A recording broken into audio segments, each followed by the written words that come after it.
Hello and welcome to Close Reading Classic Literature with me, Dr. Octavia Cox. Today I'm going to be looking at a wonderful poem by Lord Byron called When We Two Parted.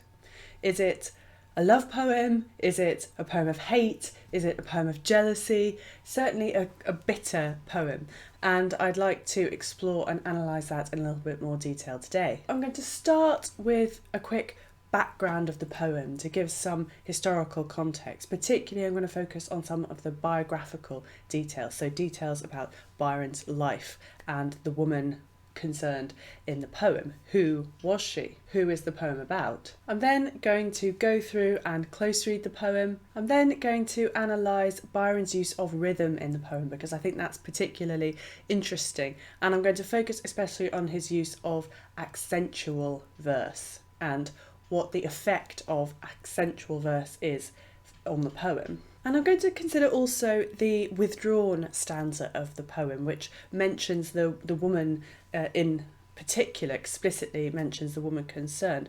And I want to unpick that stanza and include it within analysis of the rest of the poem, because I think it really is fundamental to understanding the tone of the poem, the judgmental tone of the poem, the condemnatory tone of the poem. And I think a lot is left out when you take out that particular stanza. So I'm going to start with some biographical context. Lord Byron's poem, When We Two Parted, was written in August or September, we think, 1815.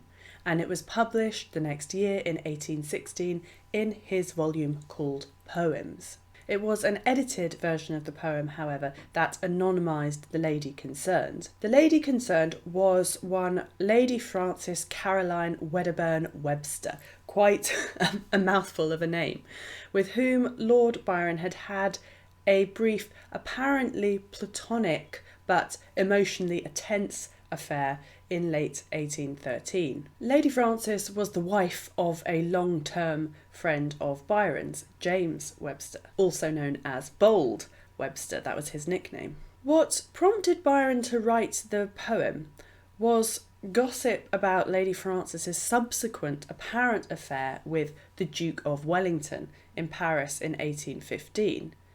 The Duke of Wellington had written to her on the morning of the 18th of June 1815, which is of course the day of the Battle of Waterloo. The Duke of Wellington, of course, is the hero of Waterloo, at least from a British perspective. In fact, in 1816 the Websters brought a successful libel action against Charles Baldwin, who was the editor of the newspaper the St James's Chronicle and London Evening Post, which had repeatedly hinted at an affair between Lady Frances and the Duke of Wellington. Lady Frances, by the way, was 7 months pregnant when the affair was alleged to have taken place, that is, between May and June 1815. But whether or not this affair with the Duke of Wellington did actually happen, the poem When We Two Parted was written as a response to Byron hearing the very, very public rumours of that affair. And the poem itself, as we'll get on to see, is very much about hearing rumours and the difference between kind of public face, so hearing rumours, and private feeling. When We Two Parted is a lyric poem, and a lyric is a poem which expresses in a personal manner the thoughts and feelings of an individual speaker, usually in the first person, as here in Lord Byron's When We Two Parted. So I'm now going to go through the poem itself.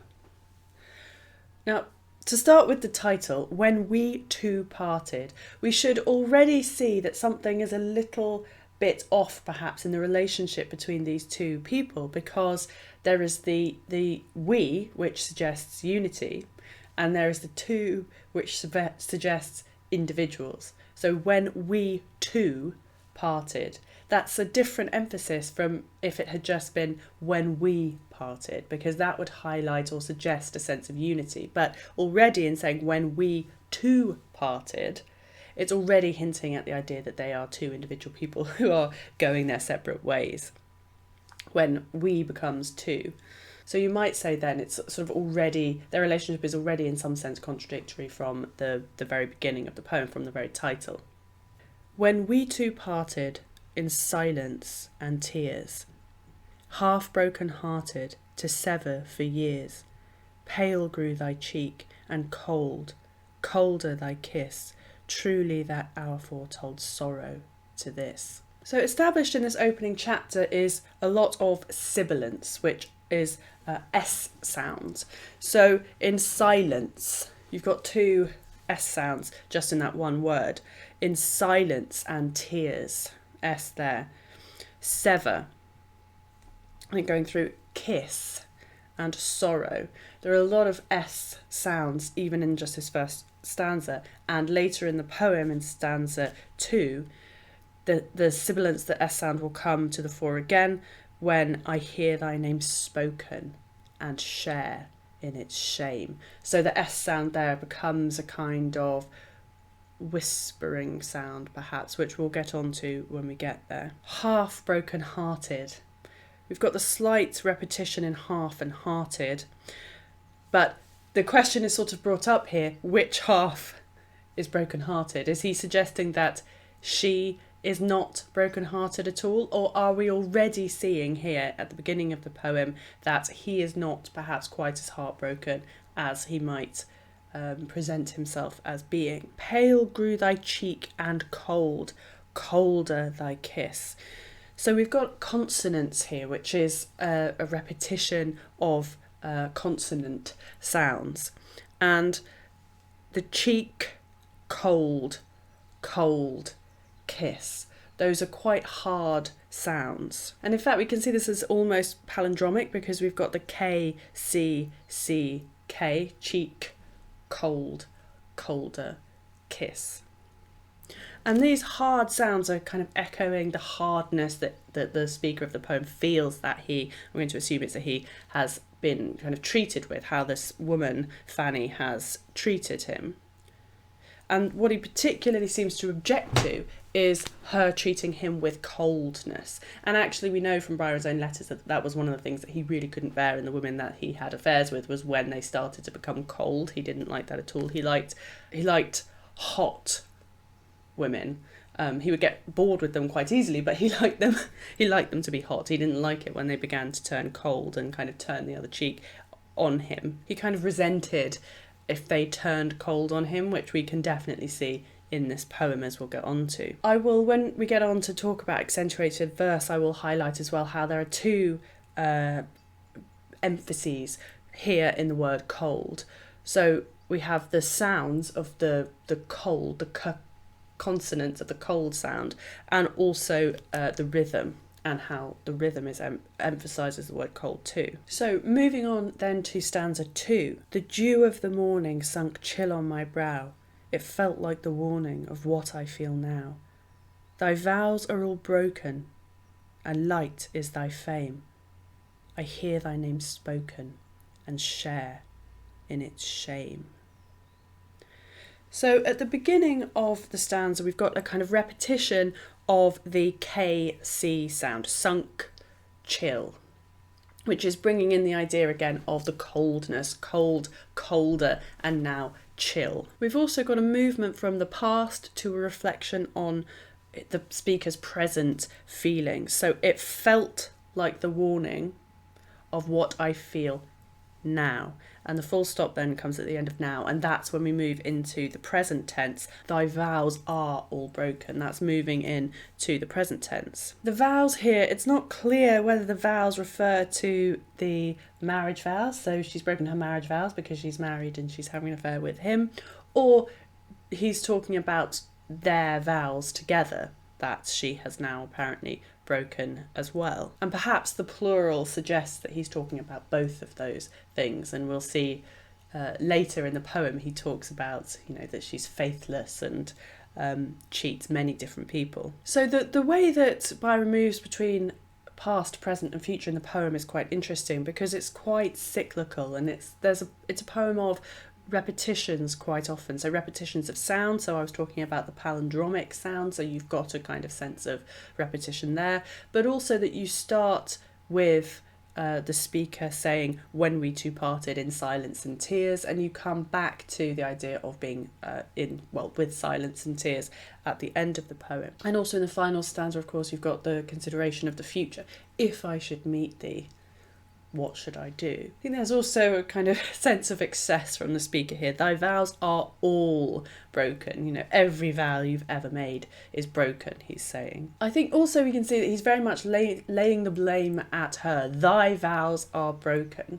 And yes, of course, we can say that's the marriage vows. But if there is a sense that the vows also include the vows that they may have made together, then there's no mention of him saying, you know, our vows are all broken or something like that. No, it's thy vows are broken. She's the one to blame. And light is thy fame. Again, thy fame, her. And it's kind of ironic that Byron would chastise somebody for having a light reputation, given that famously he is mad, bad and dangerous to know. As Lady Caroline Lamb called him, she was another one of the women that he had an affair with. So it seems a bit mocking here that he, Byron, who by the time this poem is published is, in his own words, famous. I woke up and found myself famous, he said. Not because of this poem, but earlier because of Childe Harold's Pilgrimage. But the point is that Byron has a reputation at this point. So to say light is thy fame seems, as I've said, mocking and almost perhaps deliberately sort of provocative. I hear thy name spoken and share in its shame. As I've said, the sibilance here really comes into its own. Spoken, share, shame. Now stanza 3. They name thee before me, a knell to mine ear, a shudder comes o'er me, why wert thou so dear? They know not I knew thee, who knew thee too well, long, long shall I rue thee, too deeply to tell. So again, we've got the idea of a kind of sound echoing through the poem, a knell to mine ear. A knell is a bell, you know, a public bell that tolls at a funeral or at a death. Again, we've got the sibilance in shudder, the rhetorical question, why wert thou so dear? And that's a kind of a brutal question. I mean, you have to remember that Byron published this poem. He didn't explicitly publish a stanza that relates to Fanny, as he calls her, but he still published this poem. So he is being deliberately provocative in sort of half putting it out there, but half keeping it private. And this seems to me a kind of bitter rhetorical question to be asking. Why wert thou so dear? And, you know, to be shuddering at the memory of her or shuddering at the thought of her. That's not a kind of feeling that you might have if you had been genuinely heartbroken, it seems, which goes back to the first stanza idea of being half broken-hearted. That now the sort of bitterness, a sort of recrimination perhaps is coming out. You know, you don't have to publish a poem in which you say about somebody who you apparently loved, oh, I shudder to think about you, and why on earth did I care about you? They know not I knew thee, who knew thee too well. So there's a kind of pun here, you could say, or a play on words, because to know in its kind of biblical sense means to have sex with. So in Genesis chapter 4 verse 1, the text reads, and Adam knew Eve his wife, and she conceived. Adam knew Eve his wife. So to know has this kind of biblical sexual connotation, but also who knew thee too well. So in using the word know here, knew thee, the speaker, Byron, is again drawing on the idea of the fact that Fanny, Lady Frances, is married because, you know, Adam knew Eve his wife. So it's reiterating the idea that she has broken her marriage vows because Adam knew Eve his wife, and knowing should only be a part of a a marriage. That the use of the word no there kind of hints at or suggests. Long, long shall I rue thee. And rue here means kind of regret. Long, long am I going to regret what we did. And, long, long shall I rue thee. It's almost as though the speaker is perhaps in some sense sort of enjoying the feeling of rueing Fanny or regretting Fanny, or bringing further hurt to Fanny for becoming cold towards him. So now stanza 4, which is the withdrawn stanza. So this is a stanza that wasn't published in the 1816 volume Poems. Then fare thee well, Fanny, now doubly undone, to prove false unto many as faithless to one. Thou art past all recalling, even would I recall, for the woman once falling forever must fall. And I really like the doubly undone. It's sort of the way in which it's structured makes it kind of doubly cruel in a way, because again we've got this palindromic sound. So D-U-U-D, d-a-d, doubly undone, and the sort of repetition of the sound dub duh and it really emphasises the sense that Fanny is undone. And again, that has a sexual connotation to it. So a woman undone is a woman who has been ruined by engaging in sexual relations that she shouldn't, outside of marriage, basically. So undone means open, unfasten, and so on. And so I think you can see the sort of derivation and the connotations of that word. But also to be undone means to be ruined in many other ways. And so the doubly here seems to suggest that Fanny has been undone because she has had sex with various men, but also undone because that has now got out and the rumour has got out. So she was undone in the first place, and now she's doubly undone because everybody knows about it and because there's a rumour about her. So she's been ruined twice over. To prove false unto many as faithless to one. We've got the alliteration there of the F sound, false, faithless. Thou art, and this is, I think, a particularly nasty line, pair of lines. Thou art past all recalling, even would I recall. So that's essentially saying you're beyond, your reputation now is beyond recalling. To recall means to restore a person, or figuratively a thing, to a former position or occupation or place. So thou art past all recalling. There's no way back for you now. You're past it all. Even would I recall. But I don't even want you anyway. And then the final pair of lines, for the woman once falling, forever must fall. And again, so we've got faith, faithless, falling, forever, fall. The alliteration there of the F sound. And I think again we can see here there's a kind of hint back to the idea of Eve. So I was talking about Adam knew Eve, his wife, and that's where kind of sexual relationships should happen. And then you've got the idea of woman once falling, forever must fall. Once woman has eaten from the tree of knowledge, then she is forever falling, and there's absolutely no way back into Eden, into the Garden of Eden. And just very quickly, we've got the F sound of Fanny as well, the alliteration of Fanny. Fanny, false, faithless, falling, forever fall. So she's linked in explicitly through that alliteration, through the F sound in her name, and then the rest of the words that describe her. And now moving on to the final stanza.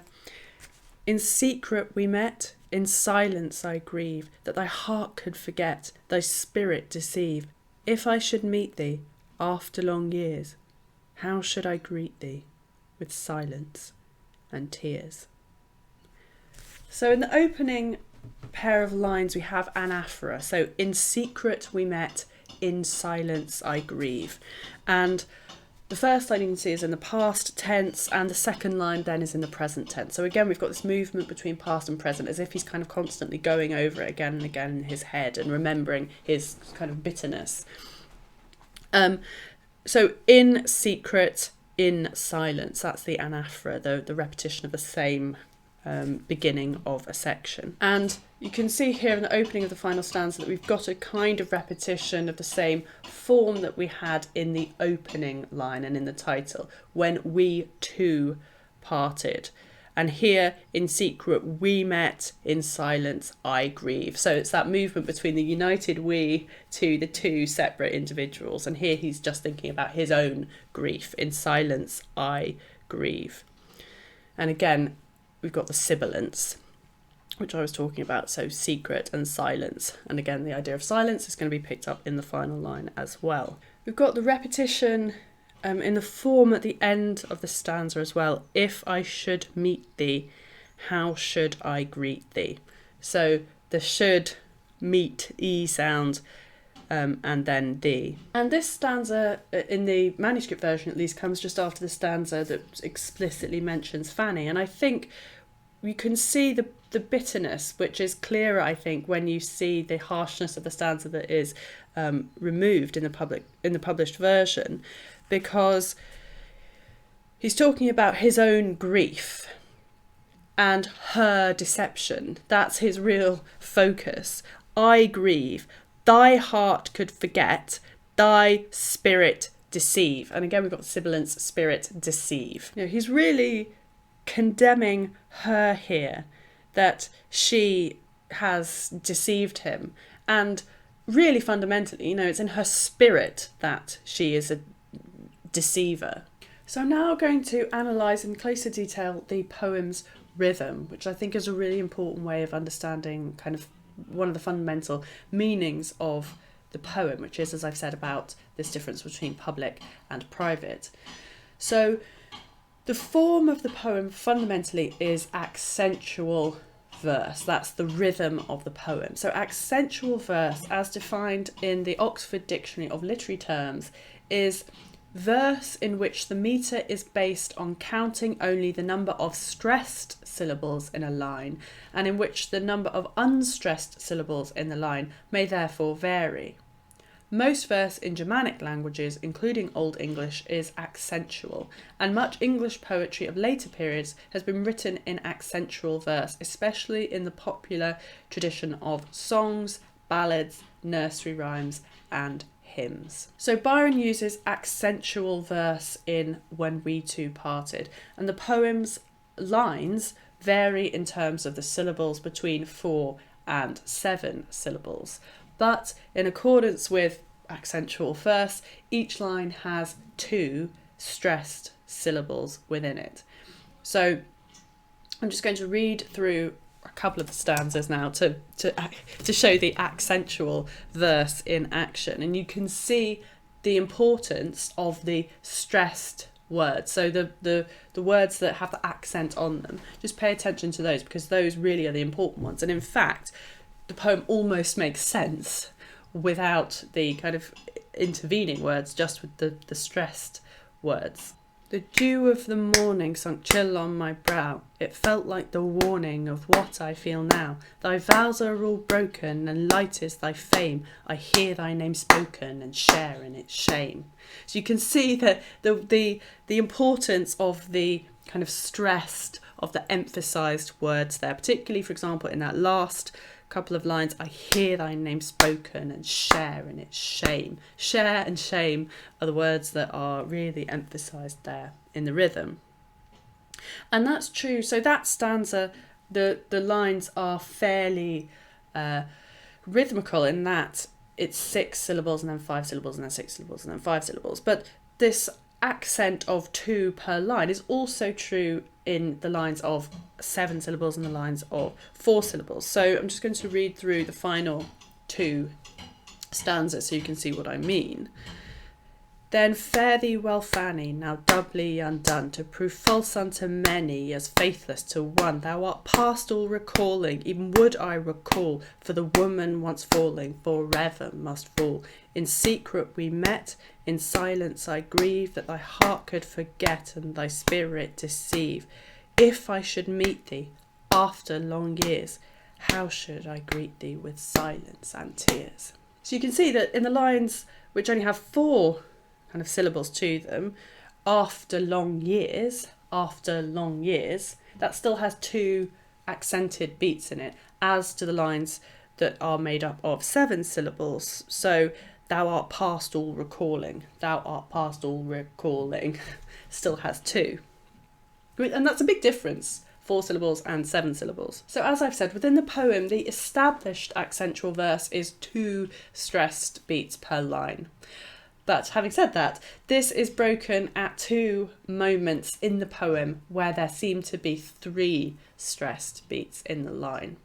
And it's interesting, perhaps when you first read the poem, you felt this too, that there's a kind of oddity in the rhythm that it seems to be established and then it gets broken. And that kind of break in the established rhythm means that those sections kind of draw more attention to them because there's that difference.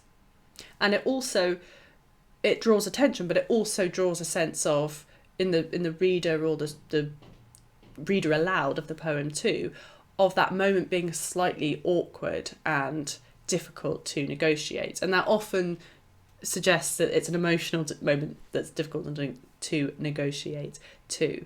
So if I look now at stanza 1 and stanza 3, so the other stanzas where these 2 kind of odd moments happen. When we 2 parted in silence and tears, half broken hearted to sever for years, pale grew thy cheek and cold.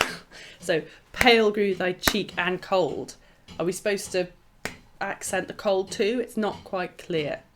Colder thy kiss, truly that our foretold sorrow to this.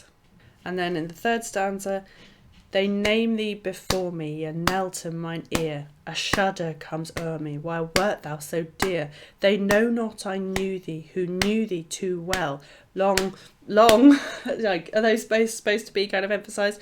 Long shall I rue thee, too deeply to tell. What's interesting, I think, is that both these moments of kind of rhythmical uncertainty or this rhythmical break come at moments of repetition. So I've already said that repetition is very important within this poem. The idea that, the speaker is kind of going over things over and over and over again in his head.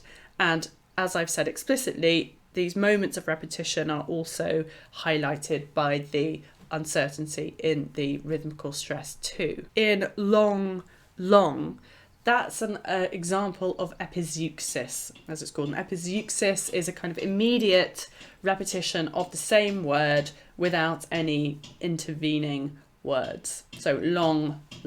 And it's often, as here, used for emphasis. And it stretches it out, the word long, and the idea of it being a long time is stretched out because there's a repetition of the word exactly, and because it's emphasised, it's got this kind of double emphasis because it's got the rhythmical uncertainty about the stress too. Long shall I rue thee. This is a poem in which it's perfectly fine to have 5 syllables in a line, and the speaker, Byron, doesn't choose to just say, long shall I rue thee, which would fit in with the fact that many of the lines in this poem do just have 5 syllables in them.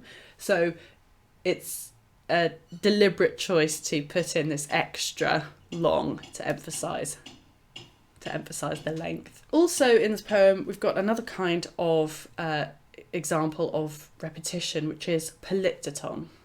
And polyptoton is defined by the Oxford Dictionary of Literary Terms as a figure of speech in which a partial repetition arises from the use in close proximity of 2 related words having different forms. In other words, it's a repetition of words which have the same root. So blood and bleed, something like that. And here in this poem, we've got cold and colder. And as with long, the repetition kind of emphasises the sense of coldness, and the fact that we've got this rhythmical emphasis in the extra accented verse, and then we've got the repetition of the word cold, colder. So it goes from being cold and then it gets even colder. And as I've said, that's particularly something that Byron felt very resentful of in any of the women that he had affairs with, is them growing colder towards him. Polyptoton also plays an important role, I think, in the withdrawn stanza, so stanza 4, because the words are repeated slightly differently at the end of the line, so they're rhyming. We have recalling, recall, falling, fall. So it's really kind of emphasising that she is past all recalling because she has fallen so far. And the polyptoton of recalling, recall, and then the kind of internal rhyme of falling, fall, really emphasises his seeming distaste for her now. Essentially saying, oh, you've fallen so far, I just wouldn't even want to touch you anymore. And in a sense, in part, I think this emphasis on this quite nasty section of the poem, I think just brings out the kind of mockery and sarcastic tone of, for example, then fare thee well, Fanny. You know, he doesn't mean that at all, and you can see that because of the nasty bits that are emphasised later in that stanza. He's almost enjoying that she has been doubly undone, and that it's been proved that what he felt, which is that she's false and faithless, has been proved because she's done it to other people now. You know, proved false unto many, as faithless to one. He seems to forget that she's already been faithless to her husband if they had had an affair anyway. So perhaps he, shouldn't be one to talk about that. I think there's also another interesting use of polyptoton in "They know not I knew thee who knew thee too well." So there's an interesting mixture, I think, here of past and present. They know, present, not I knew, past, thee. And then you've got the pun, the double meaning of knew, who knew thee too well. As I've said, we've got the sexual connotation, but it's kind of building from the difference between knowing, they know not I knew thee. So kind of moving from knowing in sense of knowledge of, I knew of her, to knew in the sexual sense. This kind of joking and this kind of wordplay, they know not I knew thee, does suggest that the person writing the poem is not wholly heartbroken, because you can't, it's a sort of jokey kind of a wordplay. Knew thee too well. It's not, I knew thee with my heart and my soul and so on. It's a sexual joke. So it's kind of making a bit of a joke there at her expense, or at the expense of whatever it was that they had together. So what's the effect then of Lord Byron using accentual verse? Why does it matter? What does it add to our understanding of the poem's meaning? Well, for me, I think it's a beautiful way of showing how the form and the kind of aural quality of poetry can really add to the way that we understand what is going on within the poem itself. So as I've said, this is a poem about reputation, I think, rather than a kind of broken-hearted love poem. It's about fame and shame. A light is thy fame, I hear thy name spoken and share in its shame. This is about a public falling of reputation. And in using accentual verse, the poem has a ballad-like form. It's in the oral tradition. So ballads traditionally spread from person to person. That was the point of them. You said them aloud, you sung them aloud, and one person would start and then everybody else would join in, and they might take it with them to another occasion where they would sing the similar ballad. And that itself is like a rumour. The idea of saying things out loud and passing it on. In the poem's form then, in having this ballad-like oral, out loud, kind of public, you could say, traditional form, Byron is playing on the idea of potential public exposure and potential public scrutiny and condemnation, that privately, at the moment, in secret and in silence, the speaker shares in her shame. But because there's the form which is sort of public facing, this idea of the way having a form in a similar way to the way that rumours spread, there's a kind of constant threat that the sharing and the shame might become more public for the speaker. So the public is associated with Fanny. So the hearing and the shame are associated with her. The end of stanza 2 and the beginning of stanza 3. I hear thy name spoken and share in its shame. They name thee before me, a knell to mine ear. Knell here, as I said, it's a public bell to mark something. It's this idea of sound and, his ear. So he's hearing all these rumours, this public kind of sound that's reaching him. And this is kind of contrasted with the private silence and secret. In secret we met, in silence I grieve. And he's continuing on that sense of the secrecy and the fact that they met. And also with keeping it private, with not telling. Long, long shall I rue thee, too deeply to tell. He's not going to tell. He's not going to share even more in her shame. He's going to keep it a secret.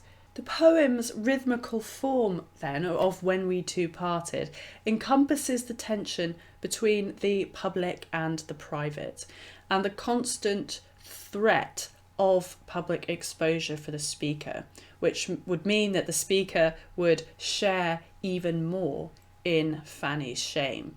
And I think, it seems to me, that the speaker partially delights in walking that tightrope between public shame of Fanny and the kind of private knowledge that the speaker has, and the kind of, it seems to me, unkind delight that the speaker has in apparently wishing Fanny well, almost revelling in, on the one hand, apparently wishing her well, fare thee well, Fanny, but kind of enjoying her, what the speaker seems to see as her getting her comeuppance.